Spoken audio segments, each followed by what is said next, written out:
This is a family neighborhood, not some rowdy block party. That's what Karen, my self-appointed neighborhood enforcer, snapped while I was flipping burgers at 3 p.m. on a sunny Saturday afternoon. She planted herself right on the edge of my yard, arms folded tight, glaring at my Puerto Rican wife like we'd brought some kind of plague to her pristine suburb. 30 minutes later, the wail of police sirens cut through the air. 2 officers shuffled up my driveway, looking sheepish, responding to a report of a loud disturbance, which turned out to be nothing more than kids giggling and music that barely carried past our fence. My twins went dead quiet. My wife's cheeks flushed with embarrassment as neighbors peered from their porches. The scent of charcoal hung heavy, mixed with a bitter taste of unfairness. But as Karen stood there with a smug grin, watching the mess she'd stirred up, I knew something she didn't. Something that was going to flip her tidy little world on its head. Let me step back and introduce us properly. I'm Michael Reynolds, a 15-year veteran with the FBI, who relocated my family to Willow Creek Estates for a shot at normalcy. My wife, Anna, is a dedicated pediatric nurse, a beam of Puerto Rican warmth in human form, pulling night shifts to save kids' lives. Our twins, Emily and Carlos, had just turned 8 and thought their dad was the hero of the world because of the badge I carried. We'd been settled in our cozy 2-story home for 6 months. The area smelled of fresh-cut lawns and new starts, with Anna's herb garden adding hints of cilantro and basil to the mix. Bikes littered driveways, ice cream trucks chimed their tunes, and folks actually nodded hello as they walked by. Then we crossed paths with Karen Thompson. Imagine a sharp blonde haircut that could slice through tension, a realtor's smile that never warmed her eyes, and an HOA board position she wielded like a scepter. Her corner house was rigged with security cameras pointed at everyone else's business, and her lawn was so flawless it looked fake.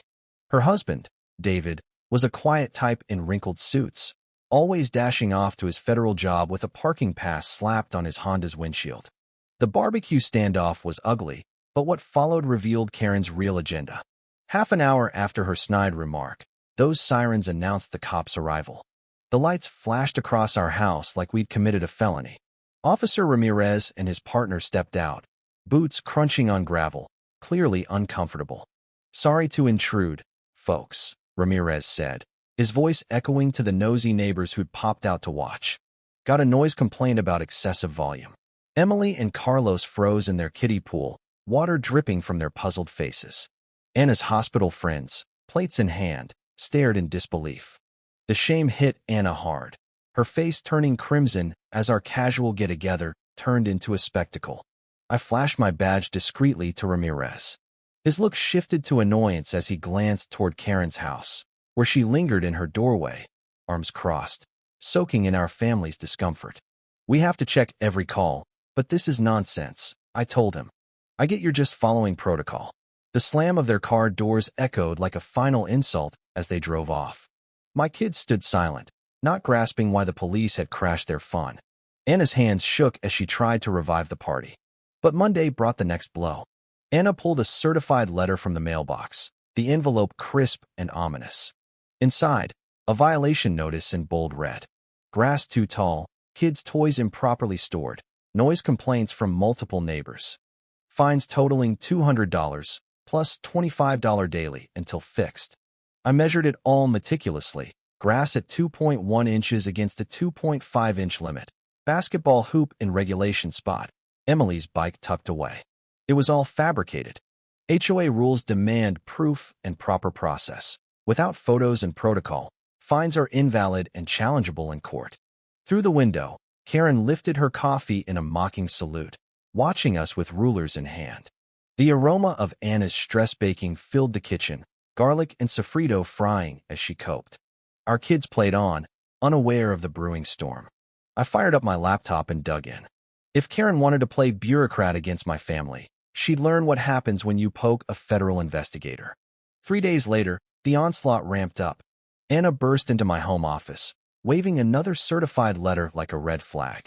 The second notice was a bureaucratic nightmare.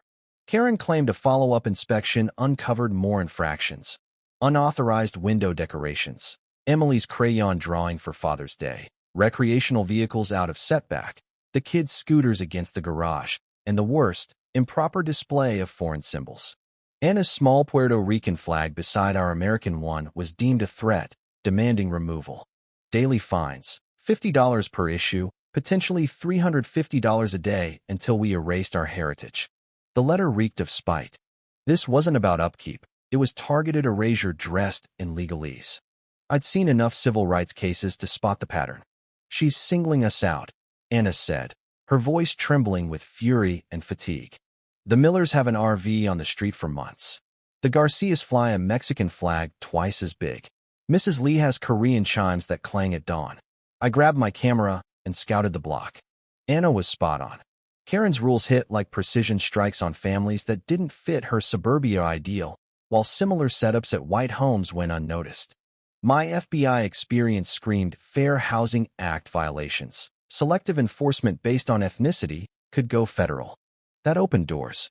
The next evening, I hit my first HOA meeting in the community center's drab room. Lights buzzing overhead, air thick with stale coffee.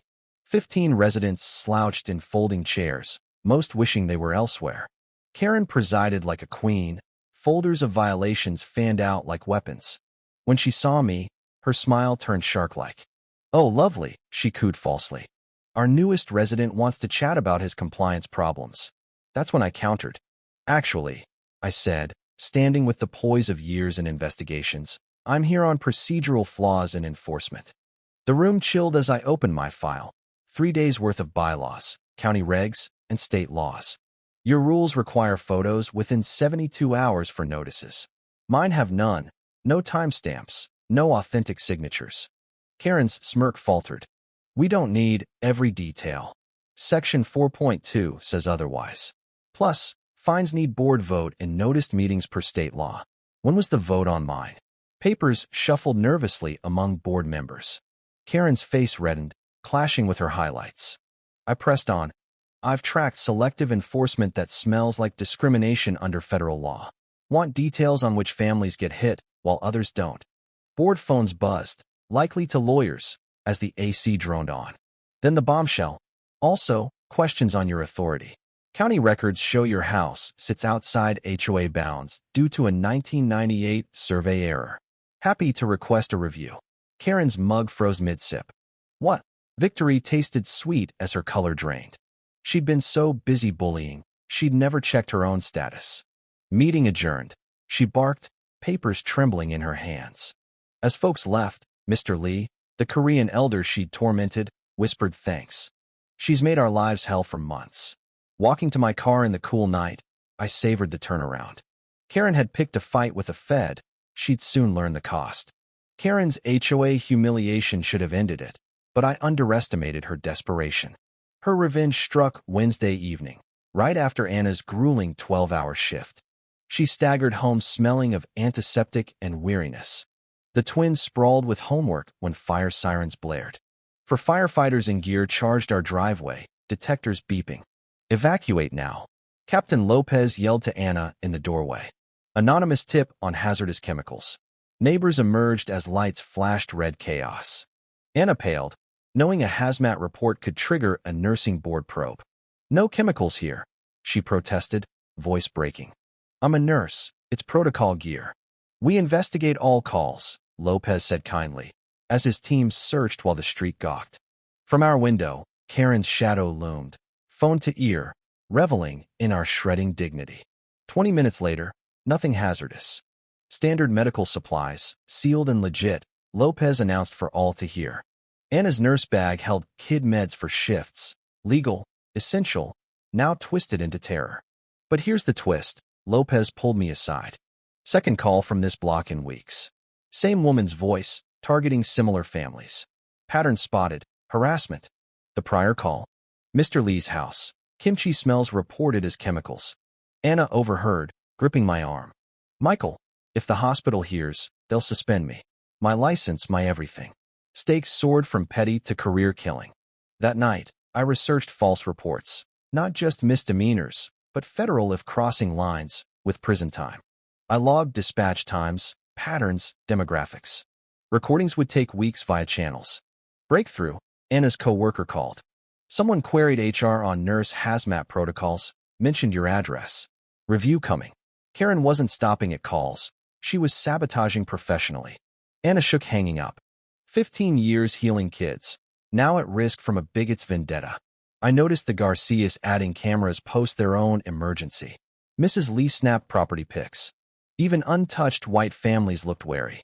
Karen's terror was backfiring. I installed pro security, catching everything. While wiring, I heard David home, keys jingling, stressed on calls about work probes.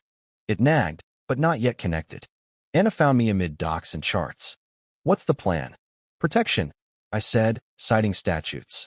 Each false call builds her case against herself. Karen's lights glowed, plotting unaware she targeted a Fed's wife. Karen's career assault wasn't enough. She went nuclear Saturday morning as I taught the twins tire changing in the drive. Coffee wafted, birds sang in Anna's garden. Neighbor Mrs. Hayes rushed over. Michael, there's a for sale sign on your lawn. Odd details. My gut sank seeing Karen's realty logo, sign planted boldly. Must sell. Family relocating due to safety violations. Laminated list.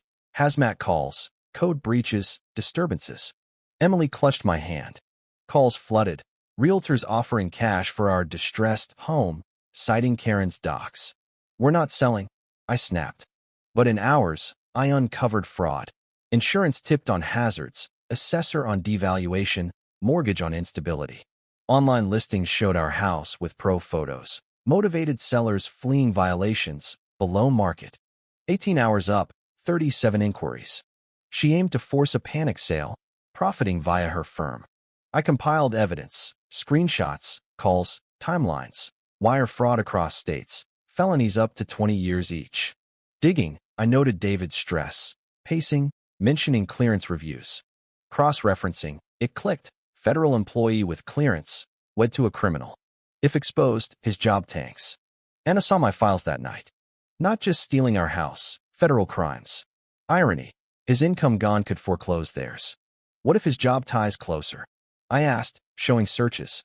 Karen's lights burned, blind to my net closing. Justice brewed. Monday at the FBI office, routine coffee, evals. Opening files, I froze on David Thompson. Junior analyst, clearance pending. Photo, clean-shaven, nervous grin, cheap tie, the guy from next door. My bigot neighbor's husband, my direct report for 6 months. Irony hit like a truck. I'd documented his wife's crimes while he sat in briefings, clueless his boss built her case. His file, slipping performance, diversity issues, inappropriate remarks on immigrants, coaching needed. Bombshell, must report family legal changes. His last update predated harassment. He'd hidden her crimes. Clearance revocation, firing. Timelines matched. Her calls followed his database accesses. He'd fed her intel, fraud, abuse, oath violation, 5 to 15 years each. Laughter escaped me, manic. Anna texted. Karen drove by thrice, snapping pics. Perfect. David had ethics training Friday, stress peak. I planned a community barbecue, max witnesses, media. Invites crafted, unity events celebrating diversity. Calls to victims. Mr. Lee confirmed kimchi complaints. Maria Johnson shared police calls on her kids, insurance probes. Why run, she said. I researched. HOA as corporation, her meetings invalid sans notice. Surveyor hired. Karen's garden encroached 3 feet on city land. $15,000 theft, removable sans comp, fines. Thursday. Invites to Captain Lopez, irritated by fakes. Sergeant Ramirez, reporter Lisa Grant for positive story, FBI outreach agent Maria Vega. Trap set, confront Karen before cops, media, neighbors. Anna, how many to watch her implode? 43, including victims. Friday setup, evidence tables with bylaws, surveys, timelines. Sound system for recording. Anna prepped Puerto Rican dishes, since taunting Karen. David left for training, oblivious. Everything aligned. United community, compiled proof, position media, present enforcement. Trap, baited with the diversity she hated. Karen would walk in. Friday night, sensors tripped. Cameras caught Karen sneaking, tampering survey stakes to hide encroachment. Felony tampering, clear footage. Saturday morning, Anna hummed over pernil, aromas filling. Guests arrived. At 9 a.m., CPS knocked, Unsafe conditions for minors. Anna's mug shattered. Allegations. Chemicals, poor supervision. Foreign influences harmful to American kids. Racist stab. Twins wide-eyed. 40-minute probe photographed everything. Grilled kids. No evidence found, but damage done. Early guests saw vans, assumed worst. Mr. Lee stricken. Maria drove off. Lopez hesitated. Twist. David home as CPS left. Joined Karen in whispers. Cameras caught complicity. Timeline. Tip during his database access. He researched vulnerabilities, conspired. Felonies stacked. Abuse, conspiracy, harassment under authority. Backyard empty, Anna sobbed. But neighbors returned. Lee's with kimchi, Maria with kids, Lopez off duty. She crossed lines attacking children, Mrs. Hayes said, helping Anna. Solidarity bloomed, but scars real. Emily asked why bad people came. Carlos shunned yard. Karen escalated to terror. Reckoning would be total. Sunday dawn tense, air electric. Anna prepped mechanically, sofrito sizzling. Sure about this? She asked. She's desperate now. That's her weakness, I said, mic testing. By 11, yard buzzed. Multicultural dishes, kids playing, languages blending.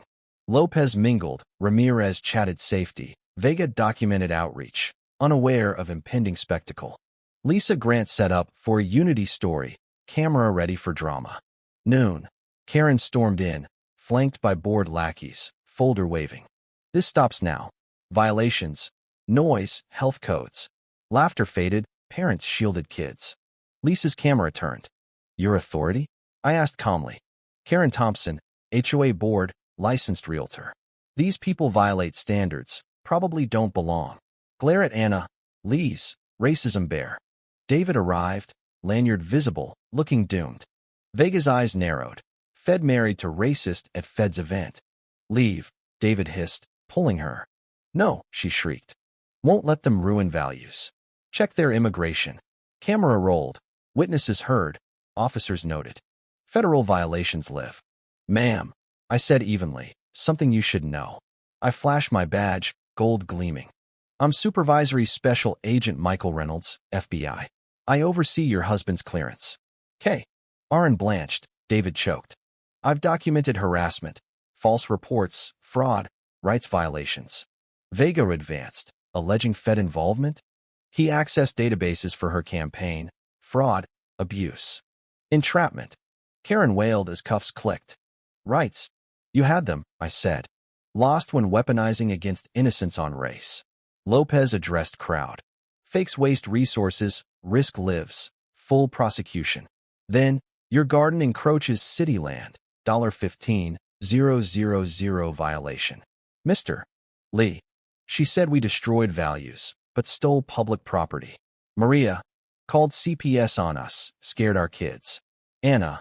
Tried ending my nursing career, 15 years saving children. Vega cuffed David. Suspended for abuse, conspiracy. News van swarmed. Footage went viral. Applause as Karen loaded into cruiser. Victory sweet, but justice was protection. War over, decency triumphed. 6 months on, federal justice thorough. David pled guilty. Computer fraud, conspiracy. 3 years prison, clearance lost, career ruined. Karen. 8 charges, civil rights included. 5 years, $200,000 fines, compensation, license revoked. Pattern emerged. Harassed minorities in prior states for sales. House foreclosed. We bought cheap. Anna's parents moved in from Puerto Rico, turning hate hub to family joy. Neighborhood reborn. New HOA fair. Voided fines. Bias training. Unity barbecue annual. Drawing crowds. News-focused healing. Anna promoted head nurse. Started ironic Thompson Scholarship for minority nursing students. First to a local Latina. I advanced to assistant special agent, teaching suburban rights probes. Case study nationwide. Values rose. Waiting list formed. Lee's expanded business. Maria led supportive watch. Twins boasted dad's bully busting. Anna healed. Our foundation aiding discrimination victims. Festivals funded defenses, partnered feds for swift action. Every area has Karens. Racism overriding decency. But documentation, unity, channels deliver justice, heal communities. What do you think about violence and injustice in everyday life? Share your opinions in the comments. Take a stand, express your views. Have you faced something similar? Let's discuss.